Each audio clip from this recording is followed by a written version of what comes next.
porto de Mbinda, no Reino do Congo. Os nossos grandes heróis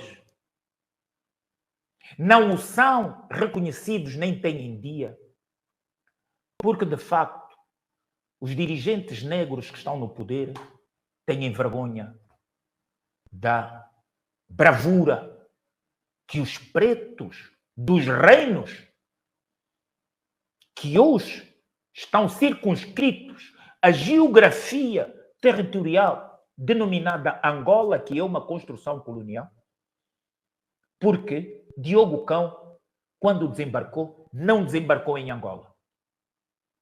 Paulo Dias de Novaes não desembarcou em Angola. Eles desembarcaram nos reinos que existiam. Aliás, Angola é uma construção colonial. E é uma construção que ficou depois formatada mais quando os ocidentais se sentaram em Berlim, sem a nossa presença, para retalhar a África segundo os seus interesses. E desde as independências a esta parte, nós mantemos-nos no quadro da bitola mental ocidental. Devemos ser aquilo que eles querem. Uma fonte inesgotável de matérias-primas, proibidos de ter indústrias transformadoras, proibidos de ter uma agricultura portentosa. Somos proibidos disto tudo. Por quê? Porque eles temem o nosso desenvolvimento. Aquilo que era a nossa contribuição para as ciências no mundo, eles resgataram e tentam colocar-nos sempre na sua bota como pessoas sem memória. Não. É preciso colocar isto na história. Aquilo que não se diz nas universidades, porque nós somos formados à visão da doutrina ocidental, que nos proíbe de estudar a África. Mas essa Roma incrustada do direito, a economia, a expansão e gestão territorial, teve imperadores pretos. E, na verdade, o grande problema é que eles não estão interessados que isso seja uma realidade.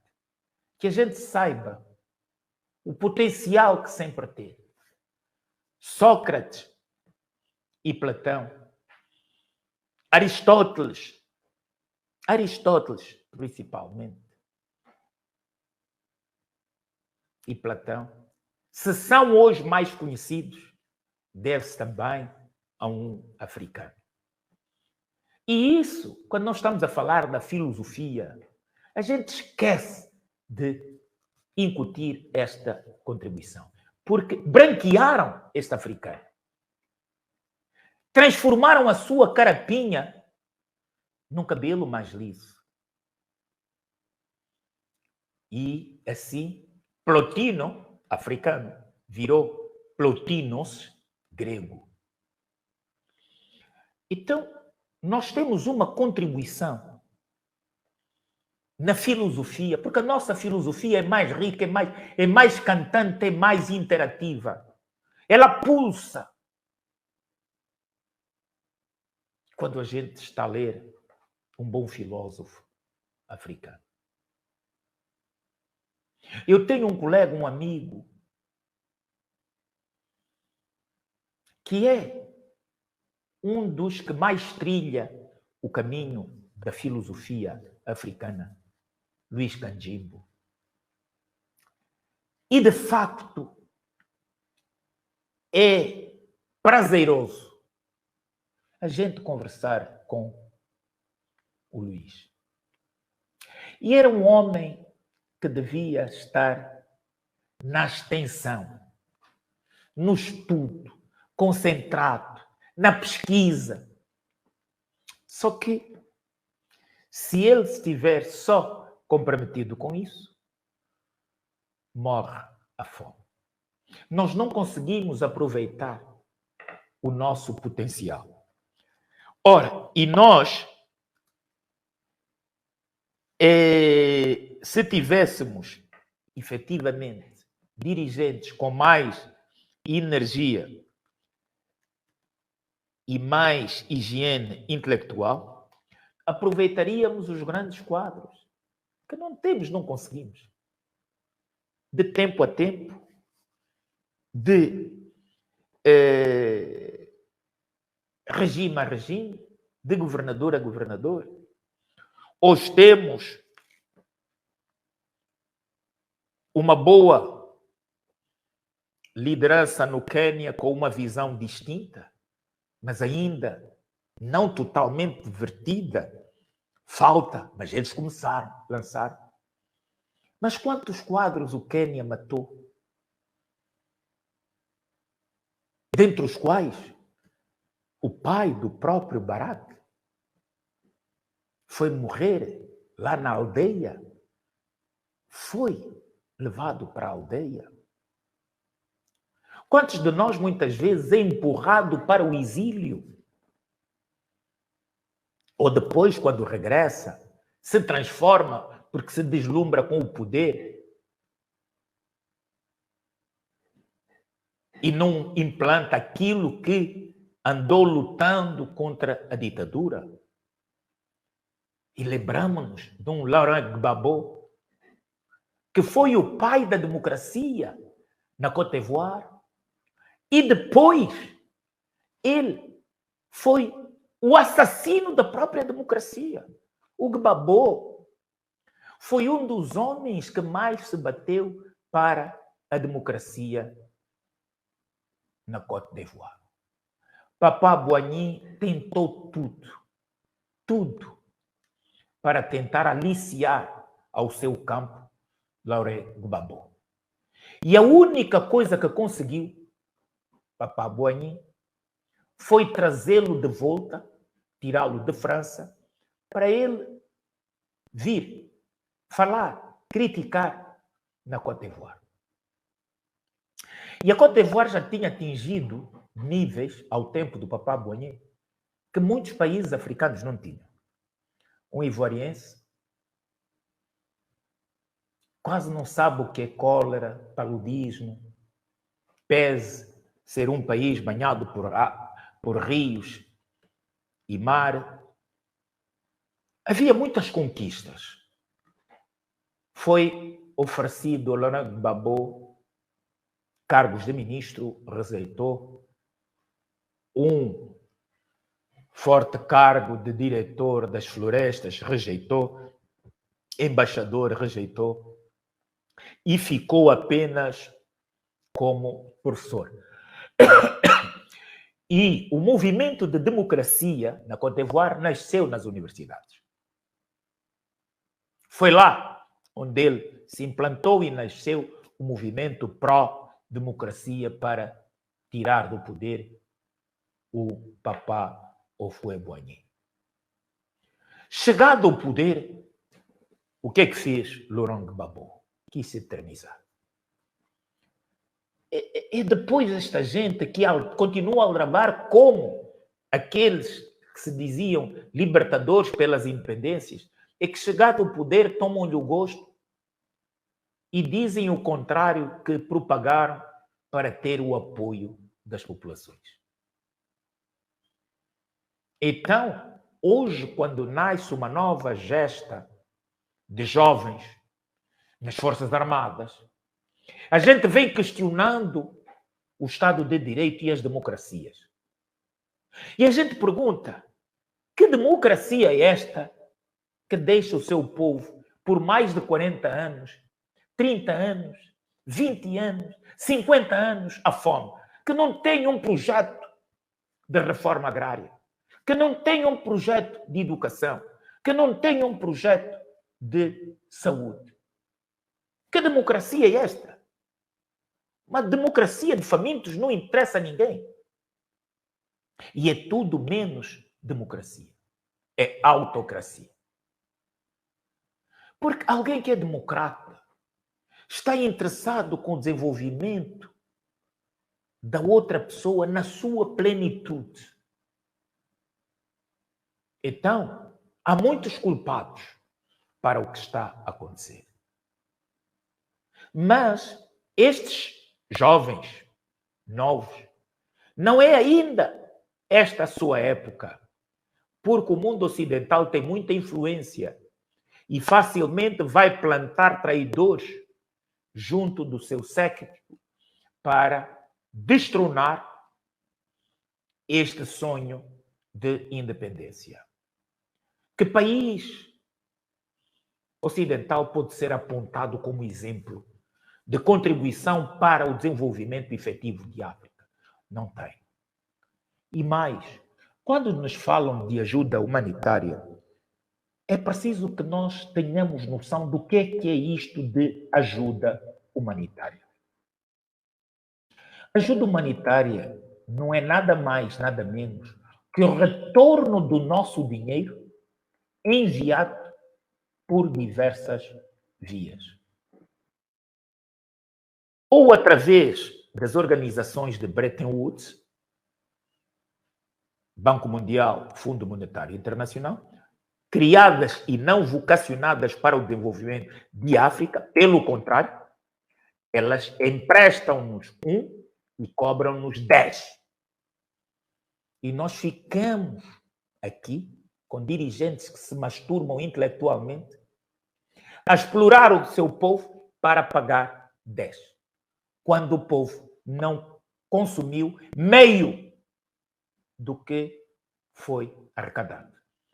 Este 1 vai maioritariamente para os guarda-fatos, para as dispensas, para as mordomias de quem está no poder. O povo não as vê. Basta nós fazermos uma peregrinação por África e ver o nosso nível de desenvolvimento, que é travado por qualquer política, por uma taxa de juros descomunal, impostos descomunal, para atender a visão economicista ocidental e não africana. Estamos a perder o senso de solidariedade, que é a nossa matriz identitária. O primo, chegado a casa a qualquer hora, tem um prato de pirão.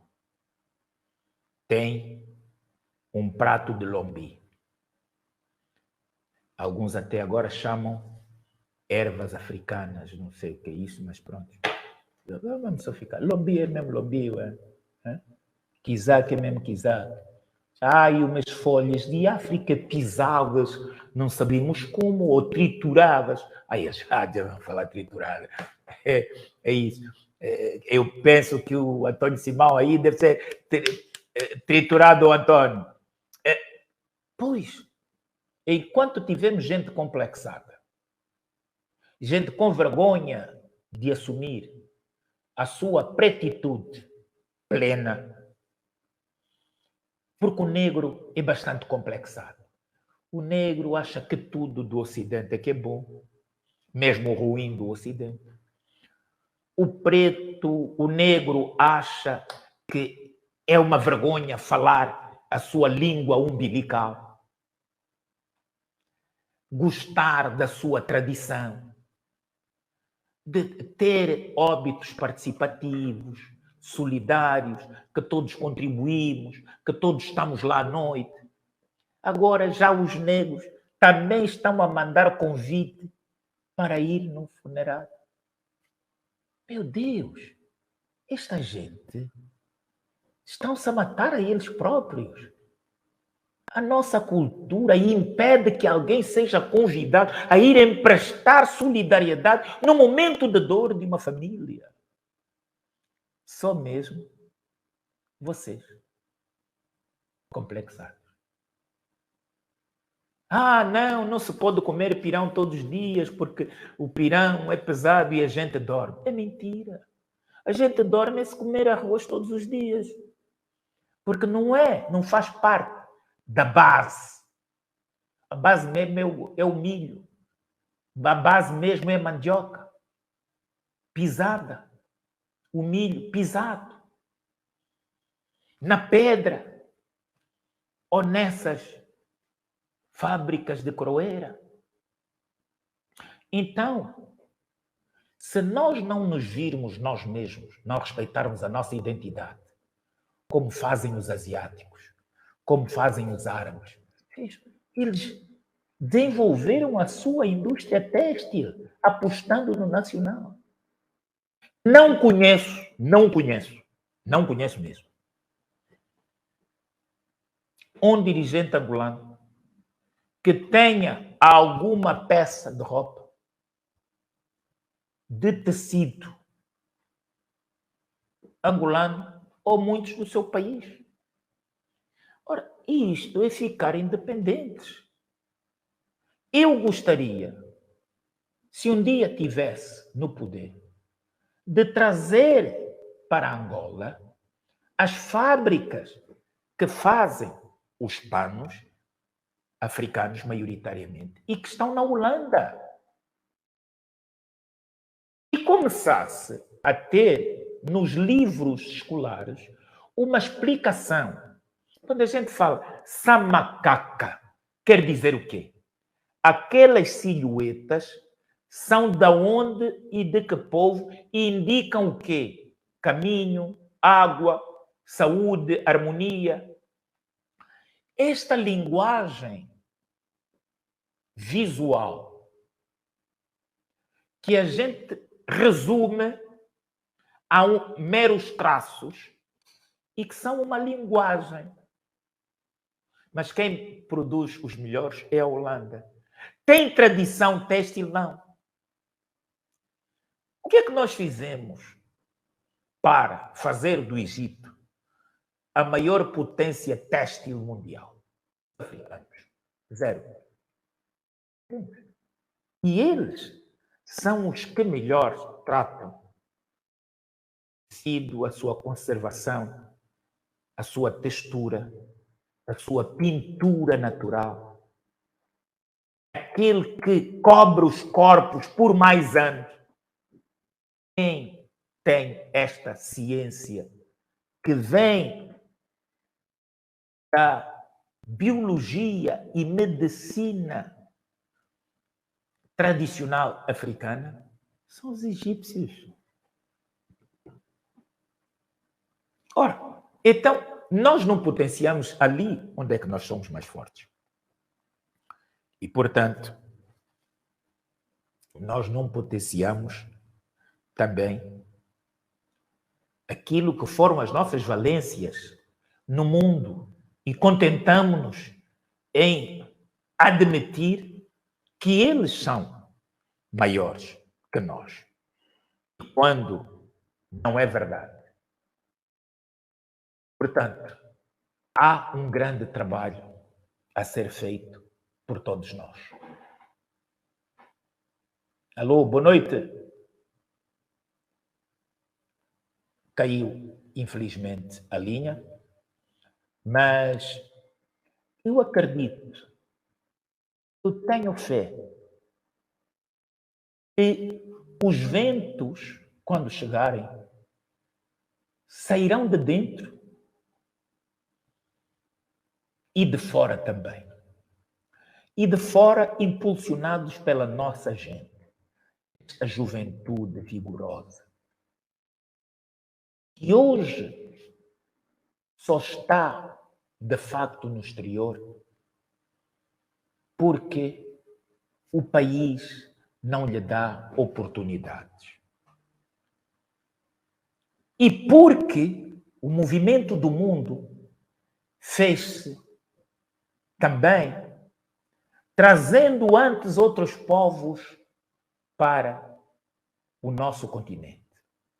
Eles não vieram para aqui por causa dos nossos lindos olhos. Vieram para aqui por causa das nossas riquezas. E são as nossas riquezas que sustentam estes países. Você vê uma organização na Bélgica, na França, países pequenos, e pergunta: onde é que sai grande parte do PIB destes países? Só dos impostos? Não. É da exploração contínua em África. Nós continuamos a ser, na verdade, colonizados. Eu tenho vergonha, mas vergonha mesmo. E a minha forma de combater isto é: eu não abasteço o meu carro em nenhuma bomba da Total. Porque como um angolano preto, eu sinto-me envergonhado. Porque nós já não estamos na produção offshore, onshore. Os blocos são explorados por gente expatriada. Não criamos uma política de formação quinquenal para irmos substituindo a maior parte da direção dos poços para angolanos. Então, nós já não temos esse segmento. Dizemos, não, é muito difícil e tal. Mas quando é que vamos ter engenheiros como os outros? Que não nasceram com essa qualificação. Tiveram que ter escolas rigorosas que nós devemos implantar para termos também engenheiros de todo o mundo, não engenheiros para Angola. Ora, o produto final, Angola, fala de economia de mercado, de estar a fazer o que o Fundo Monetário manda, de um angolano não poder ter bombas. Meus senhores, desculpe, presidente, eu não posso aceitar que, tirando a Sonangol, não haja angolanos que possam dirigir uma bomba. E venha de novo uma empresa estrangeira a ficar com a maioria das bombas que eram da Sonangol e já eram de angolanos. Se são gatunos, eram do MPLA, eram do partido do presidente. O presidente não se demitiu de seu partido. Infelizmente, a maior parte dos corruptos são do MPLA. Então, como é que vamos fazer isto? Um país com corruptos? Não. Mas um país com realismo. Nós precisamos de combater a fome, o desemprego. Então, faz-se um pacto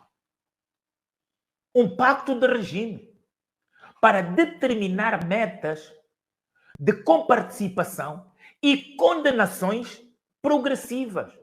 Quer dizer que, condenado o fulano que era corrupto, ela empresta 3 vezes mais, continuando a sua cadeia de produção e de emprego para a estabilidade social. Do que agora. O que é que nós temos? O que é que se ganhou com o combate à corrupção? São brincalhões, são criminosos aqueles que dizem que nós tivemos ganhos. Não. Não se ganha com desemprego. Não se ganha com mais instabilidade, com mais criminalidade. É irmos às estatísticas. As cadeias diminuíram o número de presos ou aumentaram? Nestes últimos 6 anos aumentou. Então, quantos bancos fecharam? Por aí. Quanto é que estava o câmbio? Por aí. Então, é preciso que a gente tenha efetivamente noção de que um país sério só se desenvolve com um prato de comida na mesa do cidadão, com educação e com saúde. Não com metas estabelecidas pelo Fundo Monetário Internacional, relatórios da Chacha que dizem que o país está a crescer. Não. O país está a crescer quando diminuir os contentores que abastecem o pobre.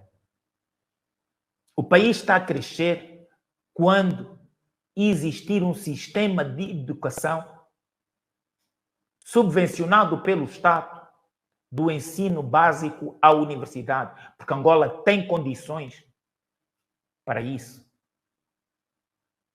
Então, eu tenho vergonha que o Estado, este governo, tenha dado aos franceses que nunca fizeram nada por Angola nem por África, lhes ofereça mais bombas de distribuição de combustível, como se todos os angolanos fossem tão burros quanto o burro. Se é tão burros quanto o burro, não é a maioria do cidadão. Porque a maioria do cidadão faz a vida ao abrir do sol. Na zunga, como ambulante, ele tem e descobre 1001 profissão, que depois chegam os órgãos do Estado e roubam o pouco que tem este cidadão.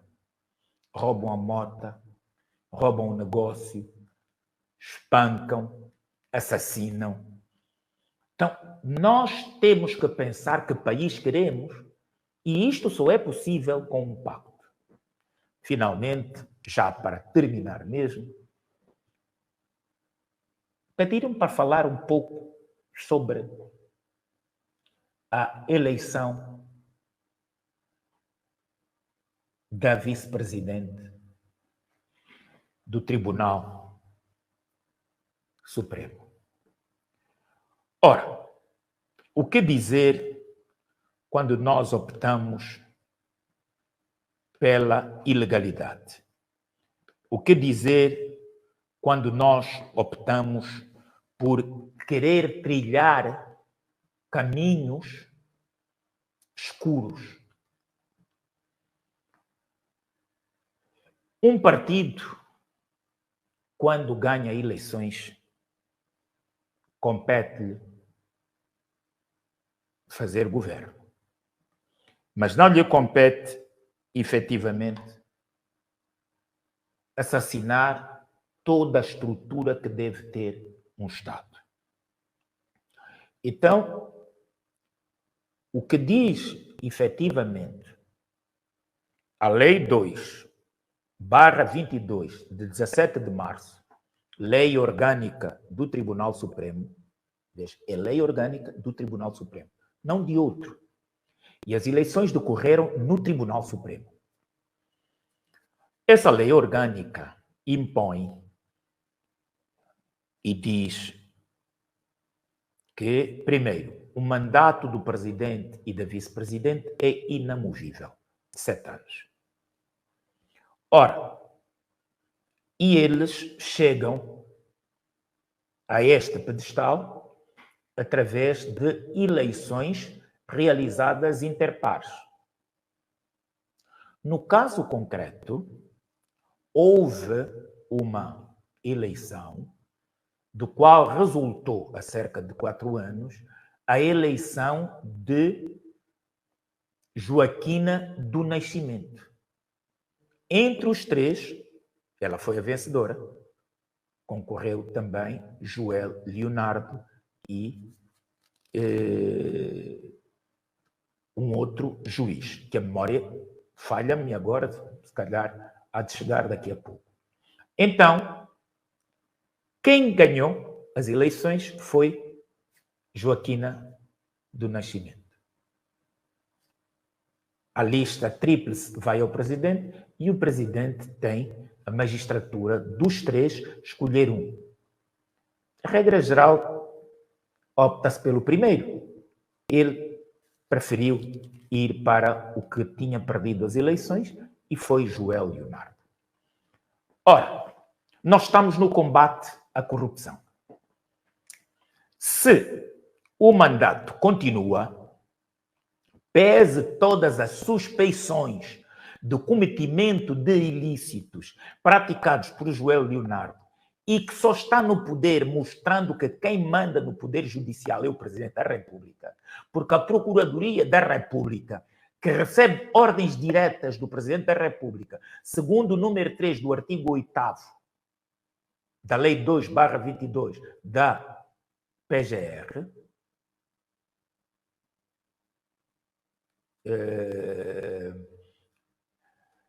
o estatuto da PGR, ora, não é possível que, efetivamente, nós não consigamos blindar as instituições. Então, neste caso, poderia-se fazer o quê? Simples. Como o mandato é inamovível, já houve uma lista, foi votada, economia de tempo, economia de gastos. Porque num processo desse, gasta-se energia, água, papel, tinta, toners, tudo para o ato eleitoral. E depois os comes e bebes, porque eles estão indiferentes aos pobres. Ora, se já há uma outra lista, tira-se então ou Joaquina da Silva ou outro classificado para proverem o cargo que está vago desde 2021. Mas não, fez-se novas eleições. A nova eleição optou também por ter um viés partidocrata. É que os melhores juízes não participaram, demitiram-se, porque sabem que, de facto, fede o sistema hoje judicial. Há muitas suspeições, há desrespeito à carreira dos magistrados, os magistrados honestos, comprometidos com a academia, são humilhados em asta pública. Então, demitiram-se. Mas há um apoio à doutora Efigênia Mariquinha dos Santos Lima Clemente. Cumpriu os requisitos? Não. Parcialmente.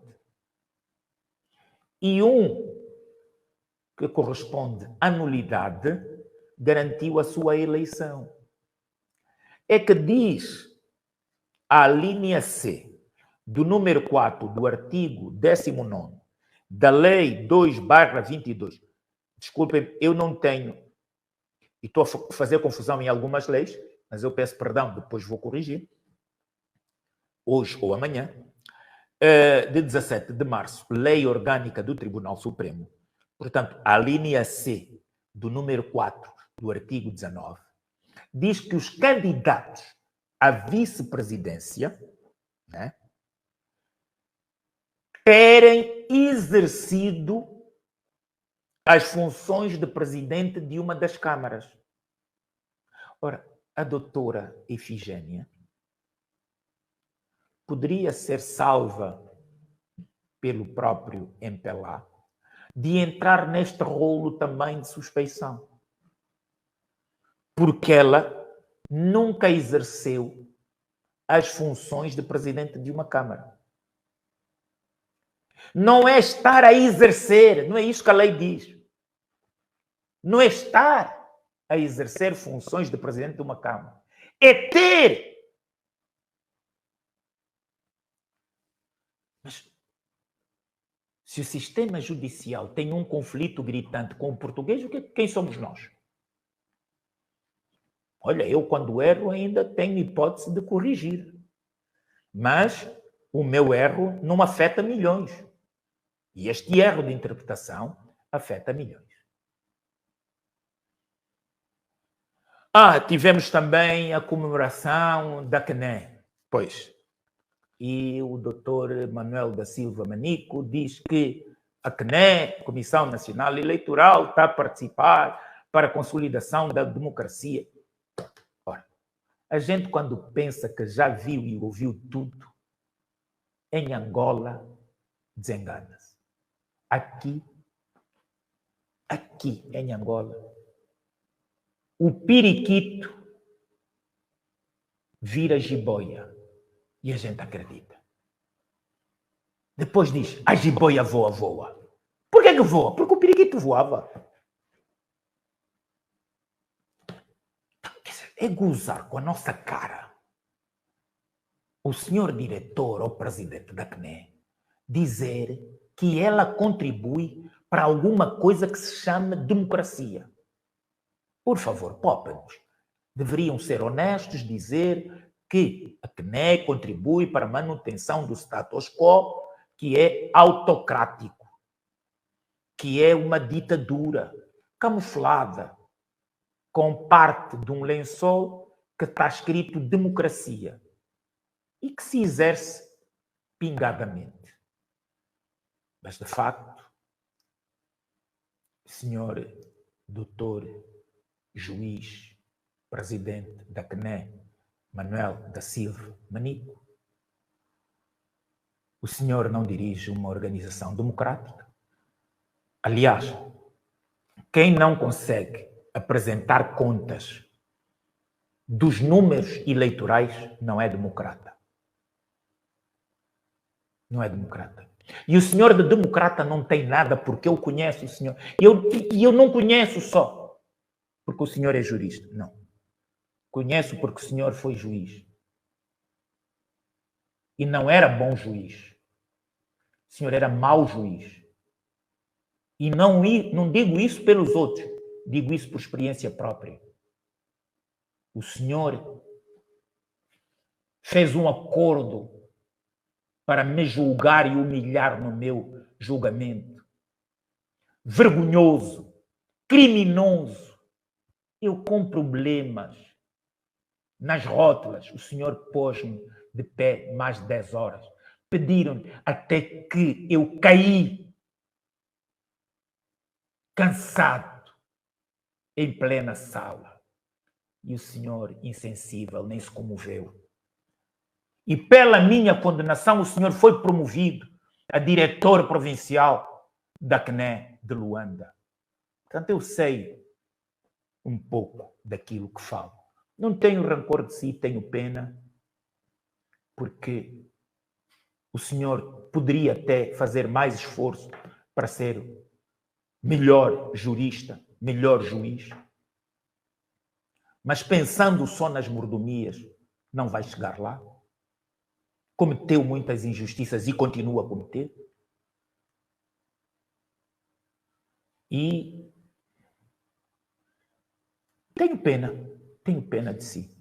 Mas, por favor, não trate todos os angolanos continuamente de burros, porque os meteorologistas da falsidade não são a maioria dos angolanos. São aqueles que se alimentam com o nosso sangue para ascender. E, por favor, é preciso que a gente distinga quem fala de democracia e quem não fala. Mas a CNE é uma fraude e mais houvesse higiene intelectual, de facto, nem dariam o nome da vossa sede de Margareth Ansdi, mas é o vosso eterno complexo em relação aos ocidentais. É eterno e complexo. Se era por causa de não ter um preto, punham pelo menos o nome de um branco angolano. Também temos bons brancos angolanos que deram um litro por este país, que pensavam diferente. Olha, eu penso que até era pacífico se vocês colocassem Comissão Nacional Eleitoral António Jacinto. Mesmo os da oposição não iriam contestar. Porque era um homem com uma magistratura diferente. Bom. Mas não. Se é por branco, decantem o nosso branco. Nós somos um país multirracial. Vocês sabem o que é isso?